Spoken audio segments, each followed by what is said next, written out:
Today നാം international women's day ആയിട്ട് ആഘോഷിക്കുന്ന ഒരു ദിവസമാണ്.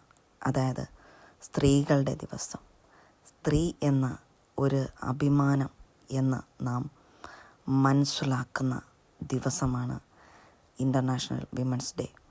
ലോകം മുഴുവനും സ്ത്രീയെ ആദരിക്കുന്ന ഒരു ദിവസമാണ് ഇന്ന്. നമുക്ക് ബൈബിൾ പരിശോധിക്കുമ്പോൾ നമുക്ക് കാണുവാൻ സാധിക്കും, അനേകം ദൈവം അവരെ ഉയർത്തിപ്പിടിച്ചിരിക്കുന്ന അനേകം സ്ത്രീകളെ നമുക്ക് കാണാൻ സാധിക്കും. പഴയ നിയമം മുതൽ പുതിയ നിയമം വരെ നമുക്ക് പരിശോധിക്കുമ്പോൾ അനേകം ഭക്തകളായ, ദൈവത്തിൽ അടിയുറച്ചതായ ഭക്തകളായ അനേകം സ്ത്രീരത്നങ്ങളെക്കുറിച്ച് നമുക്ക് കാണുവാൻ സാധിക്കും. സാറായെ നമുക്ക് കാണുവാൻ സാധിക്കും. സാറ ഭക്തിയിൽ വളരെ വലിയ ഒരു വ്യക്തിയായിരുന്നു. അതുമാത്രവുമല്ല, തൻ്റെ ഭർത്താവിന് നല്ലൊരു തുണയായിരുന്നു, ഭർത്താവിന് താങ്ങായിരുന്നു. അങ്ങനെ ദൈവം ഒരു ജാതിയെ തന്നെ, യഹൂദ ജാതിയെ തന്നെ, ഇസ്രായേലിനെ തന്നെ നിർമ്മിക്കുവാൻ ഒഴിവാക്കിയത് സാറയിൽ നിന്നാണ്. അതുപോലെ തന്നെ നമുക്ക് കാണുവാൻ സാധിക്കും, റിബേക്കയെ കാണുവാൻ സാധിക്കും. റിബേക്ക എത്രയോ ഒട്ടകങ്ങൾക്ക് വെള്ളം കൊടുക്കുവാൻ തക്കവണ്ണം പ്രാപ്തിയുള്ളവളായിരുന്നു. അത്രയും കഴിവുള്ള ഒരു ദൈവഭയമുള്ള, ദൈവഭക്തിയുള്ള ഒരു വ്യക്തിയായിരുന്നു. നമുക്ക് ദെബോറയെ കാണാൻ സാധിക്കും. ദെബോറ ലീഡ് ചെയ്യുവാൻ, നയിക്കുവാൻ വളരെ അനുയോജ്യമായി, ഉചിതമായി ദൈവം കണ്ടിരുന്ന ഒരു സ്ത്രീയാണ്. അതുപോലെ തന്നെ മിരിയാമിനെ നമുക്ക് നോക്കാം. നൃത്തം ചെയ്ത്, തപ്പെടുത്ത് നൃത്തം ചെയ്ത് ആരാധിക്കുവാൻ, ദൈവത്തെ മഹത്വപ്പെടുത്തുവാൻ, തൻ്റെ ജീവിതത്തിൽ കൂടുതലും ഭാഗവും ദൈവത്തെ നൃത്തം ചെയ്ത് ആരാധിക്കുവാനായിട്ട് മാറ്റിവെച്ചിരുന്ന ഒരു സ്ത്രീയാണ് മിരിയാം. അതുപോലെ തന്നെ എസ്റ്റേറിനെ നമുക്ക് നോക്കാം. എസ്റ്റേറിന് ആ രാജ്യത്തിലെ എല്ലാ വ്യക്തി ജീവിതങ്ങളെയും ഇൻഫ്ലുവൻസ് ചെയ്യാൻ, അതായത് യഹൂദ ജനത്തെ തന്നെ ഇൻഫ്ലുവൻസ് ചെയ്യുവാനായിട്ട് സാധിച്ച ഒരു വ്യക്തിയാണ് എസ്തേർ. തൻ്റെ ഇസ്രായേലിനെ മോചിപ്പിക്കാൻ, യഹൂദ വംശത്തെ തന്നെ മോചിപ്പിക്കുവാനായിട്ട് എസ്തേർ ആ ജനത്തിൻ്റെ ഇടയിൽ വളരെ അധികം ഇൻഫ്ലുവൻസ് ചെലുത്തിയതായിട്ട് നമുക്ക് കാണുവാൻ സാധിക്കും. നമുക്ക് രൂത്തിനെ നോക്കാം. രൂത്ത് നല്ലൊരു മരുമകളായി, അമ്മയുടെ നല്ലൊരു മരുമകളായി ജീവിച്ചതുകൊണ്ട് ദൈവം ആ ദേശത്തിലെ ഒരു വലിയ ധനികനെ കൊണ്ട് തന്നെ അവൾക്ക് വിവാഹം കഴിപ്പിച്ച് ദൈവം കൊടുത്ത് അവളെ മാനിക്കുവാൻ ഇടയായിത്തീർന്നു. അവളുടെ അമ്മ ആരാധിച്ചു വന്ന ദൈവത്തെ അവൾ ആരാധിച്ചത് മുഖാന്തരം അവളുടെ ജീവിതത്തിൽ വലിയ ചേഞ്ച് ദൈവം കൊടുക്കുവാൻ ഇടയായി തീർന്നു. അതേപോലെ നമുക്ക് കാണുവാൻ സാധിക്കുന്ന മറ്റൊരു വ്യക്തിയാണ് മറിയം. ദൈവം തൻ്റെ ഉദരത്തിൽ ജന്മമെടുക്കുവാനായിട്ട് ദൈവം തന്നെ കണ്ടതായ, പുരുഷൻ തൊടാത്തതായ ഒരു കന്യകയാണ്. ദൈവത്തിൻ്റെ, യേശു കർത്താവിൻ്റെ അമ്മയായി അറിയപ്പെടുവാൻ തക്കവണ്ണം ഒരു മഹൽ ഭാഗ്യം ലഭിച്ചതായ ഒരു സ്ത്രീയാണ് മറിയ എന്ന് നമുക്ക് കാണുവാൻ സാധിക്കും പുതിയ നിയമത്തിൽ. അതുപോലെ തന്നെ നമുക്ക് കാണുവാൻ സാധിക്കും, ക്രിസ്തുവിൻ്റെ ഒരു ശിഷ്യയായി മഗ്ദലക്കാരത്തി മറിയയെ നമുക്ക് കാണുവാൻ സാധിക്കും.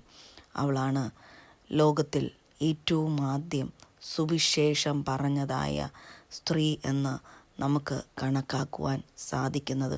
യേശുവിൻ്റെ ശിഷ്യഗണത്തിൽ ഒരു സ്ത്രീ ഉണ്ടായിരുന്നു. അത് മഗ്ദലക്കാരത്തി മറിയയായിരുന്നു. അങ്ങനെ അനേകം വ്യക്തി ജീവിതങ്ങളെ നമുക്ക് കാണുവാൻ സാധിക്കും.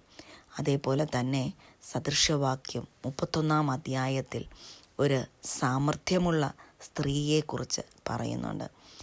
ആ സാമർഥ്യമുള്ള സ്ത്രീ തൻ്റെ ഭവനത്തെ എങ്ങനെയാണ് പണിതതെന്നും എങ്ങനെയാണ് ഹസ്ബൻഡിന് അനുഗ്രഹമായി ഇരുന്നുവെന്നും ആ ഭവനത്തിന് അനുഗ്രഹമായി ഇരുന്നുവെന്നും നമുക്ക് കാണുവാൻ സാധിക്കും.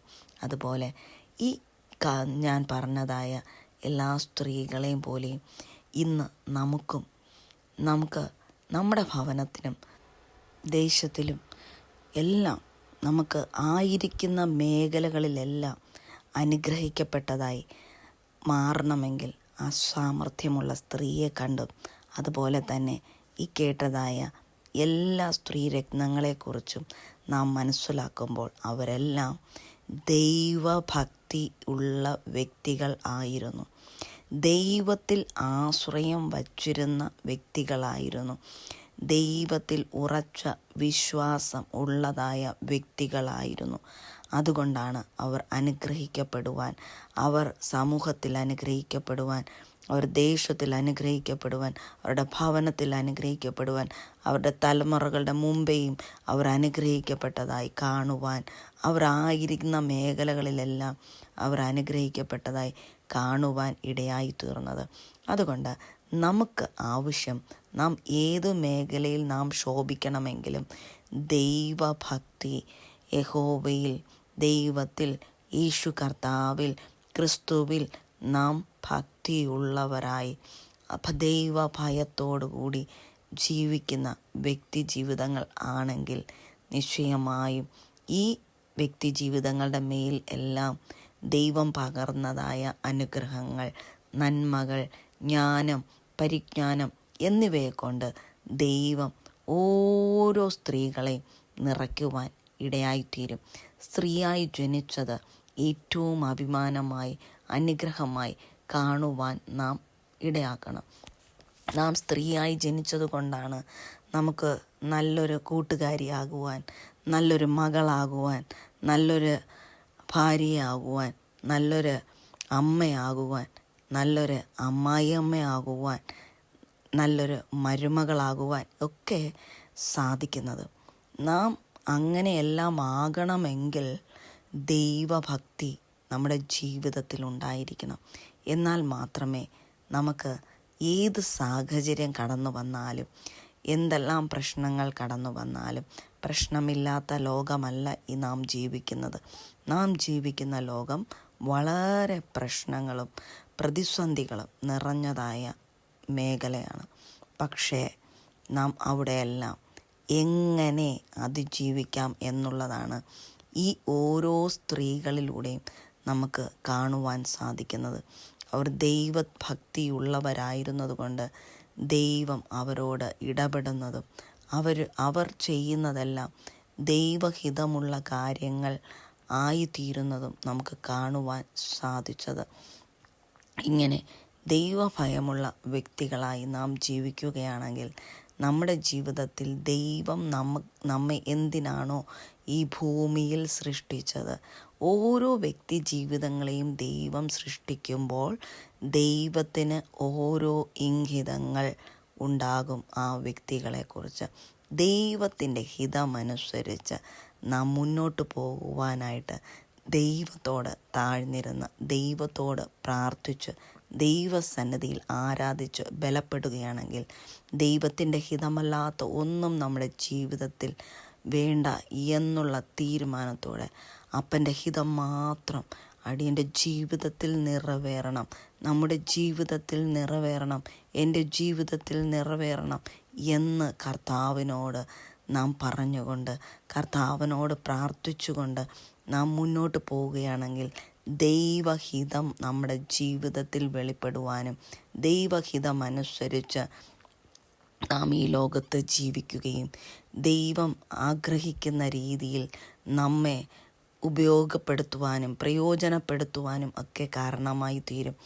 ദൈവസന്നിധിയിൽ താഴ്ന്നിരിക്കുന്ന, ദൈവഭയമുള്ള, ദൈവഭക്തിയുള്ള ഏതു സ്ത്രീയും എവിടെയും അനുഗ്രഹമായി തീരും. അവൾ ഒരു ഭർത്താവിനൊരു അനുഗ്രഹമായിരിക്കും, മക്കൾക്ക് അനുഗ്രഹമായിരിക്കും, മാതാപിതാക്കൾക്ക് അനുഗ്രഹമായിരിക്കും, സകലർക്കും അനുഗ്രഹമായിരിക്കും. അനേകം വ്യക്തി ജീവിതങ്ങളെ താങ്ങുവാൻ ഒക്കെ അവൾ അനുഗ്രഹമായി തീരും. അങ്ങനെ ദൈവത്തിൻ്റെ ഒരു അനുഗ്രഹ പാത്രമായി നാം ഓരോരുത്തരും, ഓരോ സ്ത്രീകളും മാറുവാൻ ദൈവം കൃപ ചെയ്യട്ടെ.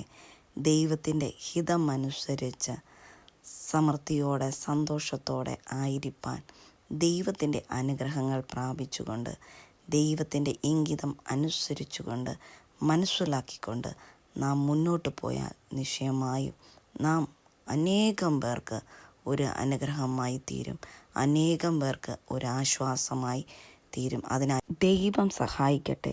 ഓരോരുത്തരെയും ദൈവനാമത്തിൽ ഞാൻ അനുഗ്രഹിക്കുന്നു.